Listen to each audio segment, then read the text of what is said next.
So the Braves and Marlins have had beef for a couple years now, and we're only really seeing it come to a climax because they're both in the playoffs. Kind of a weird parallel universe here where the Marlins are in the second round of the playoffs, but that's not the point of this video. The point of this video is I wanted to figure out why the Marlins were mad at Acuña in the first place and why it stemmed for 2 years now. I feel like this has gone on way too long. The Braves have never really retaliated in a grand way, so why is it still happening? Well, to do that, we have to go back a couple years. But first, how can you hate this guy? Ay, me voy. You like my hair?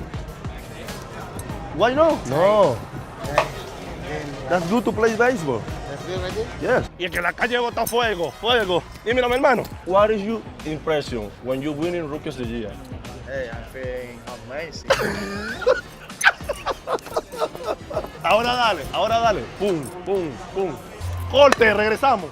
I mean, I'm a Met fan, and he's in my division, so I'm supposed to hate him, but I can't. He's just having fun, and he's really good, and he's good for the game. So why does he have a target on his back?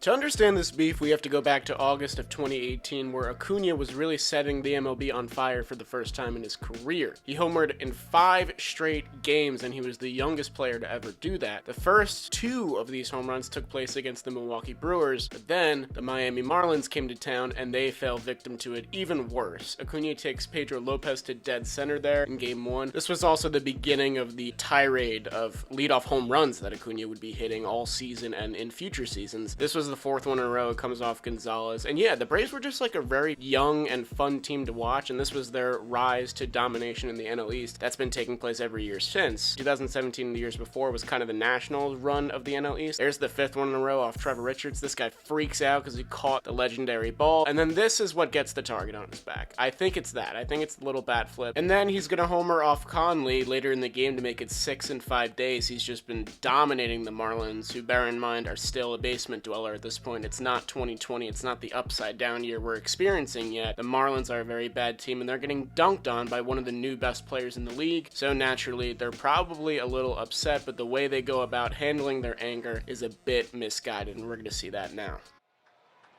Acuña's hit 12 homers, 24 RBIs, and 25 runs scored leading off. And he got smoked on the very first pitch.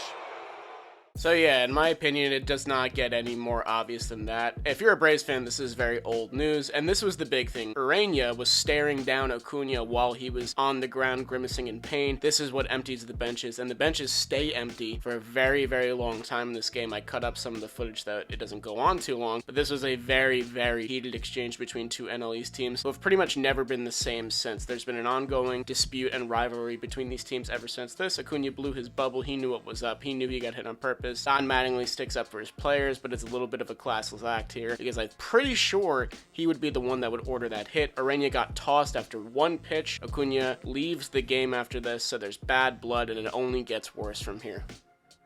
That was the 15th of August. Now we jump to the 23rd. About a week later, we're in Miami, and Acuña is going to get another dinger off a Marlins pitcher, and he shows him up a little bit. I think he's mad about the last time he got hit. He's very happy he got his revenge. This is where the story should have ended. The Marlins hit Acuña gets him back, but instead Acuña gets hit again in a much more dangerous place, slams the helmet, and now it's transformed from a beef to pure hatred. The Braves retaliate. Sean Newcomb hits Brian Anderson, so I guess best player for best player in quotation marks. So, has it settled? And this is what I noticed. Freddie Freeman doesn't even talk to the guy on first, Brian Anderson. Doesn't even give him the time of day. That's very unlike Freddie Freeman. That is not a Freddie Freeman thing to do. And of course, it would continue after this. Everybody's over it, and we play baseball. I love what Brian said. Once my head hits the pillow, we start with a clean slate. And he's true to his word. And Acuña got hit with the first pitch of the game.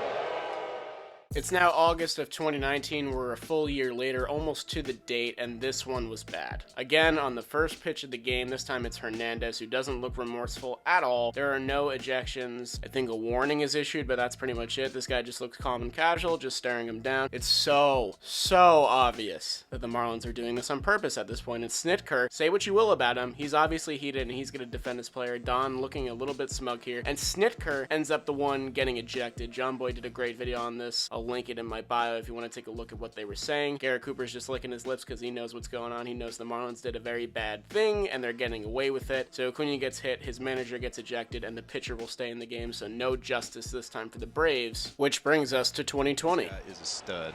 Came up with the Cardinals, Including one time against this team. Acuña squares one up and sends one to deep right center field. Back and well gone. Another leadoff home run for Ronald Acuña Jr. Huh. Ronald Acuña hits a leadoff home run off the Marlins. Where have I seen this before? That ball, here it comes. Not like that. Whoa. Not that. And one more time, for good old sake, the Braves are subject to another hit by pitch for their star player. At this point, the Braves were down in the game. They end up winning game 1, and they won game 2, so they got the upper hand. They're up 2-0 in the series. Here's what was said after. If he coming to me, I will get him. You know, doesn't matter what happens. If he's ready to fight, I'm ready to fight too. Don't matter what happens. Just try to go inside against him, you know, and I hit it. And I don't know why they always thinking, like, every time we hit Acuña, it's purpose, you know. We all time pitching inside to him, and I will keep throwing inside to him. Don't matter what. You got it. You can't just lay the ball out over the plate, and you know, and obviously that ball I looked at it was a good ways in, but he's trying to run the ball off the plate in there, or run it started on the plate, run it off. Yeah, no, I mean it's just, you know, he hit a long homer and got hit with a 97. I mean it's my reaction wasn't good. So yeah, 4 different hit by pitches over 2 years, most of them blatantly obvious in their purpose.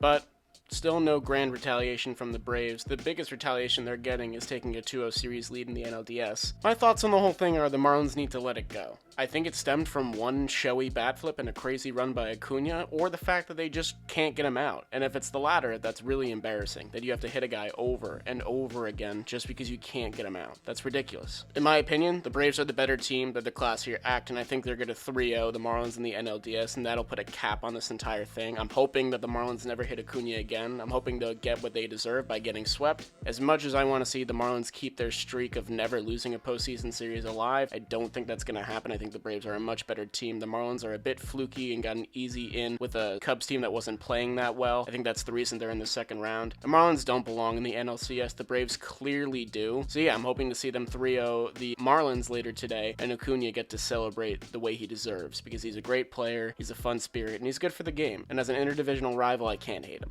If there's anything I missed in this timeline, make sure to leave a comment down below and let me know. I'd really appreciate it. And let's keep the discussion going about this Braves-Marlins game. I want to see a good game, but I want to see the Braves win. Let me know what you guys think and who your allegiance is toward in the comments below. But yeah, that'll pretty much do it for this video. I'm the Jolly Olive, and thanks for watching.